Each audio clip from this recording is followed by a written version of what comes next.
प्राण प्रतिष्ठा का अर्थ ये है कि पत्थर की मूर्ति में वो श्रद्धा, हम सब भक्तों की आस्था श्रद्धा रूपी प्राण प्रतिष्ठा ऐसे स्थापित हो जाती है कि वो पत्थर की मूर्ति भी भक्तों के लिए बोल पड़ती है जरूरत पड़ने पर। आप अनुरुद्ध आचार्य के कोनो चेला को फोन लगाओ या अनुरुद्ध आचार्य को फोन लगाओ, उनसे जा कहो कि जो कौन से शास्त्र में लिखो कि जब राम भगवान वनवास के लाने चले गए थे तो 14 साल तक भरत जी ने गाय के मूत्र में दलिया पका के खाया था। ये कौन से शास्त्र में लिखो, हमें लिखित बता दो, हम आज से आपके संग होवे के लाने तैयार। 14 साल तक भरत जी ने गाय के मूत्र से दलिया पका करके 14 साल तक खाया। कब हो गया ये? कब हुआ कब? राम के वियोग में। कौन है ये लोग? यह भट्टगवार। भरत जी 14 साल तक क्या खाते थे? गौ मूत्र में दलिया पका करके खाते थे। ऐसे ही चलता रहा तो इस देश को विश्व गुरु से गुरु घंटाल बनने में ज्यादा टाइम नहीं लगेगा।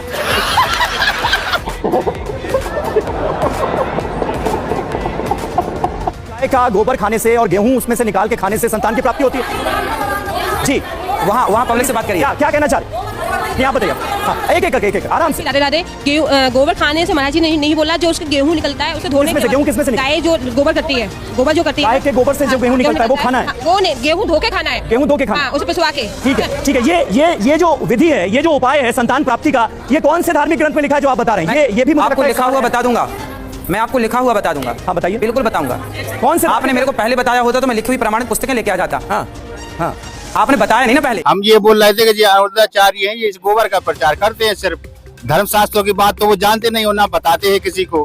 कहते हैं गोबर कर लो तो ऐसा हो जाएगा, गोबर लगा लो तो ऐसा हो। खाने को लेकर भी कुछ कहा है? हाँ, खाने को कोई बच्चा हो जाता है, गोबर का बीज क्या होता है मैं तो जानता नहीं। सर मैं आपसे एक बात बोलना चाहता हूँ कि जो अनुरुद्धाचार्य जी महाराज हैं, हमने भी उनका एक वीडियो देखा था, उन्होंने कहा था कि मूर्ति में प्राण प्रतिष्ठा के बाद समय आने पर वो अपने भक्तों के लिए बोलने भी लगती है, तो ये बात कैसे गलत हो सकती है? वो अनुरुद्धाचार्य एक नंबर को पागल। ओ भाई मारो मुझे, मारो मुझे, मारो। अब आपको स्पष्ट तौर से बता रहे हैं, उसका दिमागी संतुलन इतना खराब है तो कभी भी कुछ भी बक देता है। अभी उसका एक वीडियो वायरल हुआ था, हम इस पे आपकी बात पे आएंगे, लेकिन हम उसके जो बता दें कि वो अनाप शनाप बात कहता है। अब एक बार उसने बोला था, हमने देखा था उसका वीडियो, बोल रहा था कि अगर किसी महिला के बच्चे ना होते हों तो बच्चे कैसे हो जाएंगे, वो फॉर्मूला बता रहा था। फॉर्मूला क्या बता रहा था? जिसको संतान नहीं होती वो गाय को गेहूं खवाए और गेहूं जब उसके गोबर से वापस आए तो उसको धुल करके, उसे सुखा करके, उसको पीस करके उस आटे की रोटी बनाकर भगवान को भोग लगाकर वो रोटी खाने से संतान प्राप्ति होती है। कि सबसे पहले गाय को अनाज खिलाओ, जब गाय अनाज खा लेगी फिर वो गोबर करेगी, उस गोबर को उठाओ, बढ़िया धो, अनाज को उसमें से निकालो, साफ करो। इसके बाद फिर उस आटे को सुखाओ, उसको जो गेहूं निकला है उसको सुखाओ, फिर सुखाने के बाद किसी चक्की पे जाकर के उसे पिसाओ और पिसाने के बाद फिर उसकी रोटी बनाओ, रोटी बनाने के बाद भगवान को भोग लगाओ। इसके बाद वो रोटी उस महिला को खिला दो जिसके बच्चे ना होते हो तो बच्चे हो जाएंगे। अब आप ये बताओ कि ऐसे बच्चे होते हैं?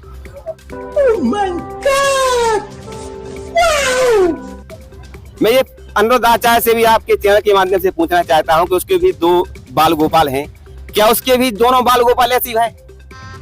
गजब बेइज्जती है। ये पागलपंती की बात नहीं है तो क्या है?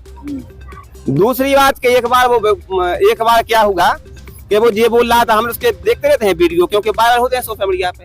एक बार बता रहा था, कह रहा था कि बिस्किट का मतलब समझते हो? तो किसी ने पूछा बिस्किट का मतलब क्या होता है, तो कहता है कि जिसमें बिस्कुट कूट करके भरा हो उसी को बिस्कुट कहते हैं। क्या खा रहे हो बेटा? बिस्किट।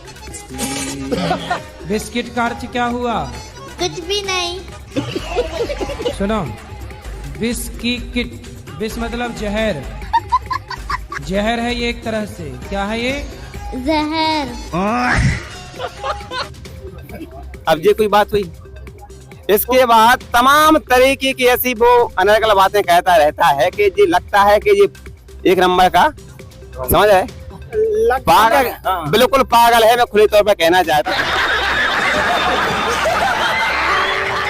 उसका दिमाग सनका हुआ है। हमारी तो आप लोगों से गुजारिश है, कभी आपकी अनुरुद्धाचार्य से मुलाकात हो जाए तो उससे कहना कि आप ग्वालियर आओ, और ग्वालियर में जिसका दिमाग थोड़ा डिस्टर्ब होता है उसका इलाज होता है, और वो इलाज करा लेगा, पैसे कम पड़ जाएंगे तो हम लोग चंदा जोड़ करके उसका इलाज करवा देंगे, क्योंकि वो लोगों को भ्रमित करने का काम कर रहा है।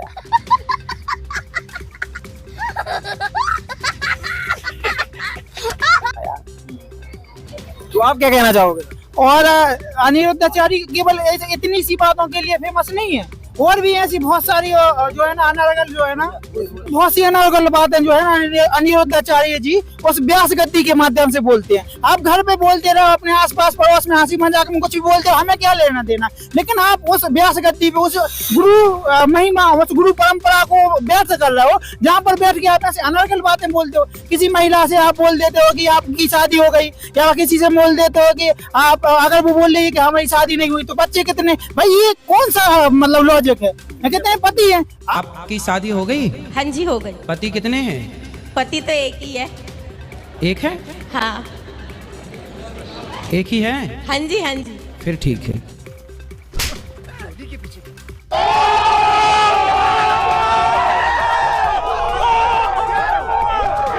आप ये बताइए कि आप धर्मगुरु हो, आप धर्मगुरु हो कि ये क्या है? आप मतलब ये कहिए कि व्यास गद्दी पे बैठे इसलिए कोई जनता कुछ नहीं कहती है, लेकिन इसका मतलब ये नहीं कि आप कुछ भी बोलोगे, माता बहनों के खिलाफ कुछ भी पॉइंट रखते, उनको लेकर कई सारे मीम्स होते हैं। आप तो मीडिया वाले, आपको तो सारे पता है। और गजब हो गई पंडित जी, मतलब यहाँ से महाराज, मतलब यहाँ से अंधे धर्म गुरु मिले जिनने मतलब यहाँ से पाखंड नीति चलाई कि आज हमारे बोले भाले भगत भाई, ऐसे बोले भाले जो परमात्मा की चाह में भटक रहे हैं, वो धर्म गुरुओं के पीछे मतलब अंधे होकर घूम रहे हैं, मतलब खुद का मजाक बनवा रहे हैं। कहने का मतलब ये है महोदय जी, आपसे विनम्र निवेदन है कि आप ऐसे पाखंडी अज्ञानी धर्म गुरुओं के चक्कर में मत पड़ो, और अगर आप वाकई में वेदों शास्त्रों का ज्ञान चाहते हो तो आप संत रामपाल जी महाराज के आश्रम में आए हुए हो, यहाँ पर प्रदर्शनी भी लगी हुई है, आप प्रदर्शनी में आइए, विजिट कीजिए, कितने सारे धर्म ग्रंथ रखे हो, ये आपको सारा कुछ क्लियर करके बताएंगे कि ये मूर्ति पूजा वगैरह कहीं पर भी इसका वर्णन नहीं है। अब बात आती है कि भाई तो पर करें तो करें क्या, आपका पॉइंट आएगा करें तो करें क्या। तो इसके लिए हम महोदय जी आप जी से निवेदन करेंगे कि आप एक बार गीता जी का, श्रीमद् भगवत गीता जी है, उसका अनुसरण कीजिए, उसको पढ़िए। गीता अध्याय 16 श्लोक 23 में कहा गया है कि जो शास्त्र विधि को त्याग कर अपनी इच्छा से मनमाना, अपनी इच्छा से है कि भाई कोई लड्डू गोपाल की पूजा कर रहा है, कोई मूर्ति पूजा कर रहा है, कोई पीतल की मूर्ति की पूजा कर रहा है, कोई पत्थर की मूर्ति की पूजा, कुछ ना कुछ मतलब अपने हिसाब से कर रहा है, कोई मंगलवार शनिवार कुछ ना कुछ अपने हिसाब से कर रहा है। तो जो मनमाना आचरण करता है उसको ना तो कोई सिद्धि की प्राप्ति होती है, ना मोक्ष की प्राप्ति होती है, ना उसकी पूर्ण गति होती है। तो ये टोटल जो है ना व्यर्थ बताई गई है, ये हमारी श्रीमद् भगवत गीता कह रही है। तो आप इस चीज को भी अनुसरण कीजिए महोदय जी। तो सर आप लोग अब क्या कहना चाहेंगे? भाई साहब, ये दोनों भाई जितनी देर से देख रहा हूँ, ये दोनों हमारे हिंदू धर्म को टारगेट कर रहे हैं, और जितने भी हमारे धर्म गुरु है उसको गाली दे रहे हैं, सरासर गाली दे रहे हैं। इसको कोई अधिकार नहीं है, क्योंकि यदि देखो भक्ति का मतलब क्या होता है, मूर्ति पूजा का मुद्दा है, ठीक है। मूर्ति पूजा वो करता है जिसको लाभ हो। भाई बात तो सही है। यदि हम भक्ति करेंगे तो लाभ होगा तभी करेंगे। यदि हमारे धर्म गुरु बता रहे हैं तो लाभ हो रहा है तभी तो कर रहे हैं ना। अरे इतने सारे हैं, अनिरुद्धाचार्य के लाखों करोड़ों में भक्त हैं, ठीक है। तो सबके सब अनपढ़ तो थोड़ी होगा, सब ग्रेजुएट है, कोई डॉक्टर है, कोई इंजीनियर है, तो सब पढ़े लिखे है ना, पढ़े लिखे है कि नहीं? वहाँ पर ऐसा तो नहीं है कोई अंगूठा छाप उससे जाकर जुड़ा होगा। ये लोग जब से देख रहा हूँ गाली दे रहा है भाई, ऐसा कोई थोड़ी होता है। कोई गधे बोल रहे हैं, कोई मूर्ख बोल रहे हैं, ये कोई बात हुआ भाई? भाई यदि वो भक्ति बता रहा है तो वो भी तो शास्त्र पढ़ कर बता रहा होगा ना। जब भी देखते हैं तो जब भी हम देखते हैं टीवी पे अनिरुद्धाचार्य तो बताते हैं, तो श्लोक भी तो बोलता है ना। तो भाई श्लोक बोलता है तो भी तो मतलब ग्रंथ रखा होगा तभी तो बोलता होगा ना। आप क्या कहना चाहोगे? भाई सुनो, हमने उनके ग्रंथ रखे, बिल्कुल आप सही कह, ग्रंथ रखे। सारे हिंदू धर्म के जितने सदग्रंथ हैं अनिरुद्धाचार्य धरे और पतो का कहत ग्रंथ रखे, लाल कपड़ा में बढ़िया 3-4 गांठे लगाए, ऊपर 2 किलो फूल चढ़ा, चाय अगरबत्ती जला के केवल जा हो रही। उन्हें कभी खोल करके जनता को दिखाने का काम नहीं किया है अनिरुद्धाचार्य ने। सर अभी आप कुछ बोल रहे थे, क्या बोल रहे थे सर? हम ये बोल रहे थे कि जी अनिरुद्धाचार्य हैं, ये इस गोबर का प्रचार करते हैं, सिर्फ धर्म शास्त्रों की बात तो वो जानते नहीं हो, ना बताते हैं किसी को। हाँ, कहते हैं गोबर कर लो तो ऐसा हो जाएगा, गोबर लगा लो तो ऐसा हो। खाने को लेकर भी कुछ कहा है? हाँ, खाने को कोई बच्चा हो जाता है, गोबर का वो बीज क्या होता है मैं तो जानता नहीं, वो ही जानते होंगे। तो ऐसा थोड़ी है ना। देखिए इनका कहना है कि वो ज्ञान व्यान कुछ नहीं देते हैं, बाकी गोबर का प्रचार करते रहते हैं। अब आप क्या कहना चाहेंगे बताइए। चलो ठीक है, मैंने माना कि वो गोबर का प्रचार कर रहे हैं, ठीक है, लेकिन आप ये तो देखिए, यदि गोबर का प्रचार करा जिसको किसी को लाभ हुआ होगा तभी तो अगला को बताएगा ना। यदि मान के चल किसी को बता दिया, किस भाई साहब को बता दिया कि हाँ भाई इसके पास मतलब बच्चे नहीं है, तो वो जो तरीका बताया कि गोबर से गेहूं निकाल कर पीस कर खिलाने से बच्चा होगा, यदि इसके पास बच्चा हो गया, यदि इसको लाभ होगा तो तुम लोगों को क्या दिक्कत है भाई? बताया कभी आज? हाँ कभी बताया किसी सभा में? कभी किस, अरे भगत जी शांति से, कभी किसी भी अनुरुद्धाचार्य मंच उससे आसन से बैठकर बोलते हैं, किसी एक भगत को वहाँ प्रस्तुत किया कि मेरे घर में गोबर से बच्चा हुआ है? किया आज तक? आप बताइए। आप तो क्या कहना चाहेंगे? क्योंकि देखिए इनका कहना है कि लाभ होते हैं उनको इसी साधन। किसी ने किसी को प्रस्तुत किया क्या? देखो भाई साहब, सामने किसी को लाभ हुआ था तभी तो सामने वाले ने बोला है। किस वीडियो में बताया उन्होंने? इसी वीडियो में, हर सारे वीडियो में लाभ हुआ है, जब भी तो आते हैं करके बात। वहाँ पर मेरी बात सुनो, कोई वहाँ पर पागल इंसान नहीं आता है, सभी पढ़े लिखे आते हैं वहाँ पर, कोई पागल इंसान नहीं आता है। किसी का हुआ होगा तभी तो सामने वाले ने बोला होगा। 80 से 90% लोग पढ़े लिखे हैं, इसलिए गधों की गिनती करना बंद कर दीजिए। समझ में आई आपके? अब गधे जो हैं वो 2-3 तरीके के होते हैं, एक तरीके के नहीं होते। काग से गधा होता है, अपन कह रहे हैं मत जा, इसके बाद भी जाता है, गिरता है। तो गधे की तुलना आप अनपढ़े से मत, पढ़े लिखे होते हैं, आप शास्त्र रखें, आप में ताकत है, हाथ खोल के बता दो। प्रमाण तो दो। खुला चैलेंज है हमारा उनको, अनुरुद्धाचार्य जी को खुला चैलेंज है। किस शास्त्र में लिखा है वो बता दें। हाँ। वो भी तो बताइए। का मतलब ये है कि सारी चीज गलत है। गलत तो सही है इसका, हम निर्णय नहीं करेंगे, आप निर्णय करेंगे, आप निर्णय करेंगे, हम नहीं करेंगे। आज तक मैंने अनुरुद्धाचार्य को एक भी किसी भी कथा में एक भी प्रस्तुत नहीं किया। हमारे संत रामपाल जी महाराज के शिष्यों को लाखों जितने भी श्रद्धालु खड़े हुए हैं, अब इनको देख लीजिए, इनको सदभक्ति करने से लाभ हो रहा है, ना कि मूर्ति पूजा, ना गोबर खाने से, ना उल्टी सीधी चीजों को करने से, इन लोगों से लाभ नहीं हो रहा है। अब बात आती है इधर, तो आपने जो ये सब जो गोबर फैला रखा है इसको अब यहीं समाप्त करते हैं। हम आपसे अनुरोध करते हैं, अब अपन चलते सदग्रंथों की ओर। सदग्रंथों में क्या लिखा वो हम आपको बताते, जो कि हमारे संत रामपाल जी महाराज ने हमें बताया है। सदग्रंथों में जैसे कि आपने सुना होगा, पहले तो हम आपको तुलसीदास जी के जो है ना एक दोहा के माध्यम से आपको बताएंगे कि तुलसीदास जी ने, महाराज जी ने कहा है, जो गोस्वामी, अरे सुन तो लो महाराज, आ रहा हूँ आपके पास आ रहा हूँ। अरे सुन तो लो महोदय जी, पहले आप बात तो सुन लो। गोबर तो बहुत फैला लिया आप लोगों ने, हैं जहाँ देखो बस गोबर गोबर खेल गोबर। आपकी बात बताइए, आप क्या कहना हमें चाहेंगे? ये बताओ पहले, जैसे कि दादाजी ने बोला कि ये गोबर में ऐसा वैसा फलाना ये वो, कोई प्रमाण बताइए। तो दादाजी से पूछो, दादाजी से जो और आगे थे उनके बुजुर्ग लोग मूर्ति के पास आते थे और भभूति खाते थे, तभी ठीक होते थे। इनसे पूछो। कोई बच्चा रोता था तो धुनी देने के बाद ठीक हो जाता था। संत रामपाल जी जो महाराज जो है ना, कब से वेद बता रहे हैं। वो क्या बोलते हैं ना, गांव के लोग बोलते हैं 7 पैरी से जो चला आ रहा है ना, वो भभूत से ठीक हो रहे हैं ये लोग। और देखिए इनका कहना है कि भभूति से ठीक हो जाते थे। देखिए भाई साहब, आपको जानकारी नहीं है, सुनो तो हमारी तो सुनो। संत रामपाल जी महाराज जी से नाम दीक्षा लेने के बाद कोई धुकने की, कोनो धुआं की, कोनो राख की जरूरी नहीं पाया था उनको। संत रामपाल जी महाराज ऐसा मंत्र दे है कि उसको जाप करे से घर में सुख, शरीर में सुख, और जब वो जो शरीर छोड़ करके जाता है तो हमेशा हमेशा के लिए ऐसे स्थान पर पहुंच जाता है जहां जाने के बाद फिर जन्म मरण का रोग ही नष्ट हो जाता है। अब आए लेन पे जो इन्होंने मंत्र बोला है ना, वो भी मंत्र से ही पूज में मूर्ति में प्राण प्रतिष्ठा की जाती है मंत्रों से। एक बात ये भी हो सकती है कि ये भी मूर्ति पूजा करते थे पहले, अब भी उनको पिछले लाभ अब मिल रहे हैं, तो अब ये बोल रहे कि यहाँ से हमको लाभ मिलने लग गए। ये भी हो सकता है। आप पहले मूर्ति पूजा आप भी करते थे कि नहीं करते थे? आप मूर्ति पूजा कहते थे, हमें सुनो तो कहते थे, हम मान रहे हैं कि हम कहते थे, लेकिन जब हमें ये ज्ञान नहीं था तब कहते थे। जैसे यहाँ पर हमारे कई भगत भाई ऐसे हैं जो शराब पीते थे, उनको लगता था कि हम शराब पियेंगे तो थोड़े मतलब एनर्जी में रहेंगे, दिमाग फ्रेश हो जाएगा और बहुत बढ़िया रहेगा, वो पीते थे। लेकिन जब उनको पता चला कि शराब से हमारी किडनी खराब हो जाती है, घर में हमारे जो 4 पैसे नहीं बच रहे हैं, हम गरीब होते जा रहे हैं, वो शराब के कारण हो रहे हैं, हम आज मेहनत नहीं कर पा रहे हैं तो वो शराब के कारण समस्या बन रही है, हमारे घर में जो बीवी का, बच्चों का हमसे लड़ाई झगड़ा होता है वो शराब के कारण होता है। जब इनको जो ज्ञान हुआ तो इन्हें वो छोड़ दिया। ऐसे ही मूर्ति पूजा जब तक हम लोगों ने की, जब तक पता नहीं था। संत रामपाल जी महाराज जी आए, सदग्रंथों को खोल करके बताया कि जी भैया साधना गलत है, ये सही है, तो गलत को त्याग दिया, सही को पकड़ लिया। इतनी फिर तो पूरी बात है। तो हम आपसे कह रहे हैं कि भैया हर रोज सदग्रंथन को देखो, अगर सदग्रंथन में लिखा है कहीं के मूर्ति पूजा करो तो भैया आप उन्हें भी करो, हम उन्हें भी करवे के लाने तैयार हैं। और अगर नहीं लिखा है, और अगर सदग्रंथन में कहीं मूर्ति पूजा करना नहीं लिखा है तो हम लोगों ने भी बंद कर दी, आप लोग भी बंद करो। इतनी तो पूरी बात है। या तो हम लोग सही हैं, आप और सही हो। आप उन्हें बताओ कि मूर्ति पूजा कहाँ लिखी है, भैया हम आपके संगे हैं। कहाँ लिखा है बताइए, किस वेद में लिखा है? वो पढ़कर आपके गुरुजी बता रहे हैं, ठीक है, तो उसी शास्त्र को पढ़कर तो हमारे भी जो धर्म गुरु है वो भी तो पढ़कर बता रहे हैं ना। जितने भी धर्म गुरु है, क्या अपने आपसे थोड़ी बताएंगे? इतनी लंबी लंबी कथा अपने मुंह से थोड़ी फेंकेंगे भाई। मेरे कहने का मतलब ये है, जो पहले आपको हमने समझा दिया, अब हमको आप समझ लीजिए, ठीक है। देखो आपने बोला कि सभी शास्त्र को खोल कर दिखा रहे हैं, तो जितने भी धर्म गुरु है वो भी तो दिखा रहे हैं ना, मतलब शास्त्र को ही पढ़ कर ही दिखा रहे हैं। सुनो, आपके धर्म गुरु शास्त्र को खोल कर दिखा रहे हैं।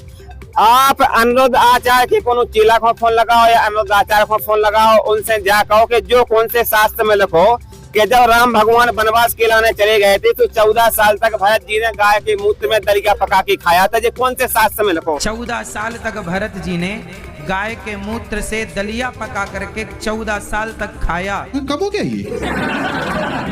कब हुआ? कब? राम के वियोग में। कौन है ये लोग? यह भट्टगवार। भरत जी 14 साल तक क्या खाते थे? गौमूत्र में दलिया पका करके खाते थे।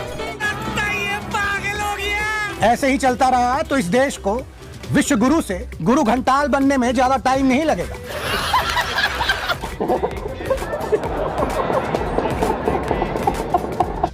हमें लिखित बता दो, हम आज से आपके संग होवे के लाने तैयार हैं। बताओ कौन से शास्त्र में लिखा है, बताइए। देखो यदि आप हमारी सुनो भाई, बात को घुमावे को प्रयास नहीं करो, बात मुद्दा पे रंदू। आप हमें जो बताओ कि दलिया खाया था 14 वर्ष गाय के मूत्र में पका के भरत जी ने, जी अनुरुद्ध आचार्य जी बोलते हैं, कौन से शास्त्र में लिखा है बताओ। आप हमें आप बताओ किस शास्त्र में लिखा है, बताइए। देखो हम तो इतना जानते हैं कि जो धर्म गुरु है शास्त्र पढ़े हैं, तभी तो हम लोगों को ज्ञान दिया है ना। हमने आज तक जानने की वास्तविक कोशिश नहीं की है, लेकिन जो धर्म गुरु है वो अपने पोथी पुराण लेकर बैठता है, तभी तो बता रहा है कि शास्त्र में है। लेके बैठ जाओ जरा, मेरे भाइयों को तो बताओ। मेरे भाई सुनो तो, उनके ये तो कह दो कि प्रमाण तो बता दो, कैमरा तो बता दो वहाँ पे कि जो लिखो है शास्त्र में कुंडी बना के बांधने से नहीं होते शास्त्र। शास्त्र को पढ़ के उनको समझ कौन ने तो बताने में क्या दिक्कत है? बताएगा जिसने देखा होगा, जो बताएगा वो जो सत्य होगा। असत्य होगा तो वो कहाँ से बता देगा? एक शास्त्र बता नहीं किसी उसमें जो लिखा है, देखो गीता में लिखा है, पहले ही पढ़ लिया है। ये बात आपकी कैसे